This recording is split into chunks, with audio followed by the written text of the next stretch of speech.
Hello, YouTube, during the day update. I know it's kind of a change up here, but we're going to be getting you guys the monthly expected move for the SPY, for the Qs, for the month of October, completely free here on YouTube. We are posting the rest of those monthly expected updated moves over here on the right side of your screen for all these stocks to Patreon. If you would like to join, the link is down in the description. We also talk about some extra information there, and we are going to be putting out a monthly update in the next coming days. But for today, I wanted to hop on. I have had some serious neck pain to where I can't even sleep, so I've had huge migraines, and now I'm feeling well enough to come out and give you guys the monthly expected news at the beginning of the month here and talk about what's going on with this market as we are creating those daily divergences on the SPY, and we're just going to jump right into it. It's good to have a level to pay attention to the downside and a level to pay attention to the upside, right? If I get a daily pullback and then we curl back up, where could we be going? If we come up to this area and set a trap and we reverse down, where could we be going? That's where these levels come in handy. 68% zone calculated using the options data. Hopefully you find something helpful in this video and it convinces you to subscribe. And sometimes these monthly moves can be all you need. 690.53 to the upside. We have 641.83 to the downside. That means that we're going to be paying close attention in here to see, are we confirming that we can go this way, or are we confirming that we could go this way? And that can change throughout the month, so make sure you are subscribed. We will see here that the 2-hour chart, what do we notice from the 2-hour? First of all, the daily had those divergences, and I think we could go make another point of divergence by October 3rd. I think we could. I think that'd be very interesting. But one thing that we were paying attention to, right? Trap number one. Sorry, was that? I believe this was trap number one, right? Trap number one, trap number two, and we suggested last week to watch out for this bounce to give you a trap number three in the formation of a lower high or another higher one, right? Another bull trap to the upside. So we added trap number three last week. That was during market hours that we told Patreon about it. But notice where the MACD is.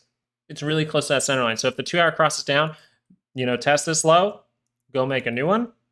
So I pay attention to weekly expected moves. But if that crosses down, is that good? No, that is going into negative territory. How many times have we seen during this bull run, really? How many times have we seen the charts curl down into negative territory? And the answer to that is almost never. You almost never, way back in here, maybe you curl down into negative territory to set up that higher low that we were talking about way back when. You guys remember that? Man, we've come a long way. But notice we have not seen a confirmation, where we go up and we reject down into negative territory. So if that would happen right now, that would be a big deal. So what we want to watch for here on the 2-hour is exactly what we were talking about for trap number three.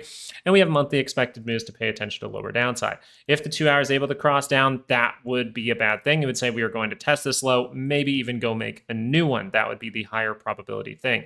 Is it crossed down right now? No. So that is overall still in a bullish stance. And as of right now, you only have a 30-minute MACD divergence. That means that you do have a slight bit of weakness to the upside, but you do not have the RSI backing that weakness and momentum, meaning that the market can go higher. This is where I wanted to take a segue, and I wanted to pop over to volatility. I want to make this video as good as possible so it can come across as simple as possible so you can understand what my brain's really thinking up for this market. I see a 30-minute divergence here, but I think that we could extend this move a little bit and set up that 30-minute divergence potentially into October 3rd. Now, I want to pay attention closely to that because one thing that might not be good here is looking at the 30-minute chart this week. The 2-hour confirmation will be the best thing to watch. Because if we go over to VIX, the 30-minute chart for the VIX might be your bread and butter to tell you if if the market's risky or not. So if the 30-minute is able to cross up into positive territory here, that's when things get risky. But something that I think could take place here, as there is divergence as well on the MACD, is the 30-minute is able to come down and fill some of these gaps. We are then able to make some sort of 30-minute divergence come towards October 3rd to Monday. And then you see a little 2-hour swing here. You see a 30-minute divergence that causes the 2-hour to curl back up into positive territory. That is something that I'm seriously watching for here. But notice that it is not necessary. Another important thing, that is if we are going to extend and see volatility drop off for a moment into potentially Friday or next Monday.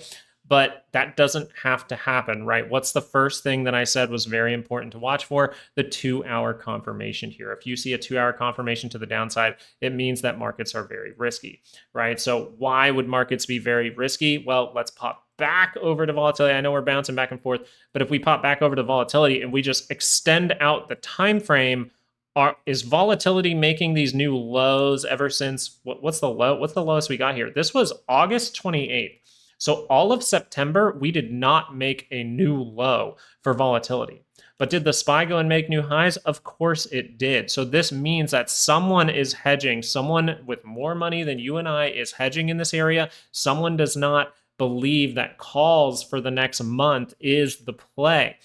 Throughout September, they were building those potential hedge positions or short positions in some way or positive volatility positions, which all mean that someone out there or some people who maybe have access to more information than you believe that this market is too frothy, believe that this market is going to pull back, if not see something really ugly for a few weeks.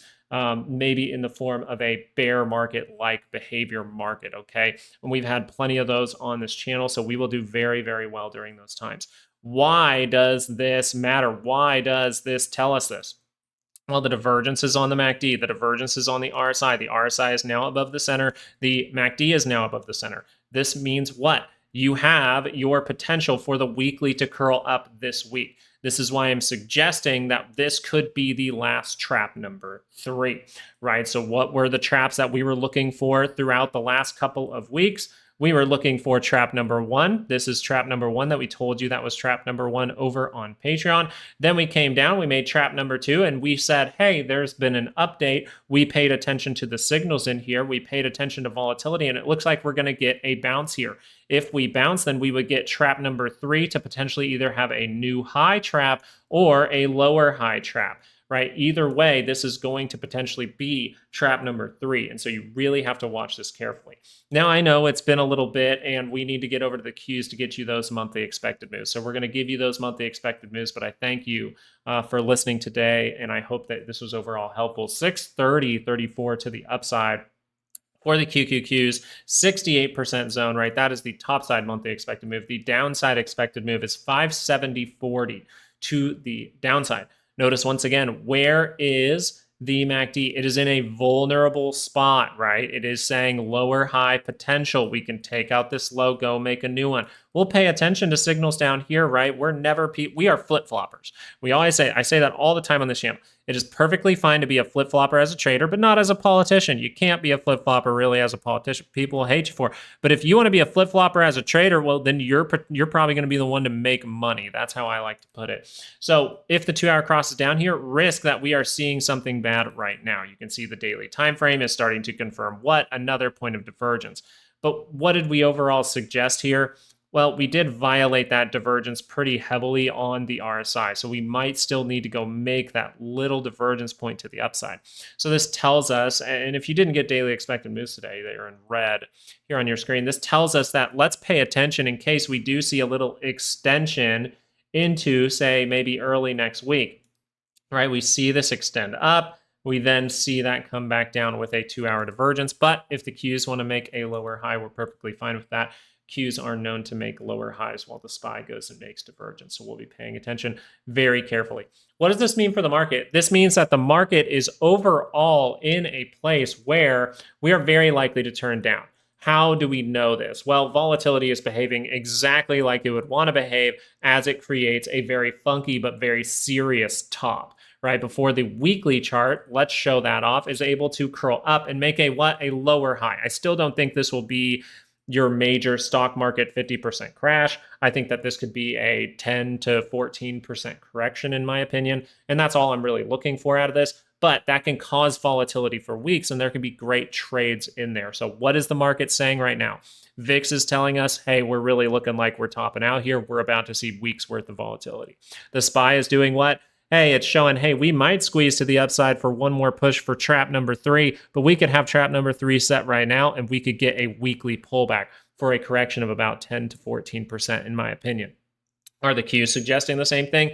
Yes. So all of these things are saying the same thing, which is watch out. And if you're going to sit there and do the shorter time frame, shorter time frame, shorter time frames, that's perfectly fine. You got to do your job. You got to work your trading strategy as long as you have the macro picture in the background that is easily stated as, hey, I know I can keep trading this thing. You take what the market gives you. But at the same time, you have to be aware that a big drop is potentially going to happen pretty much any moment, because today, September 30th, was the highest that I saw it going. So if it wants to leak out for a couple more days, man, I am going to be scared for the drop over the weekend. So I thank you guys so much for watching this video.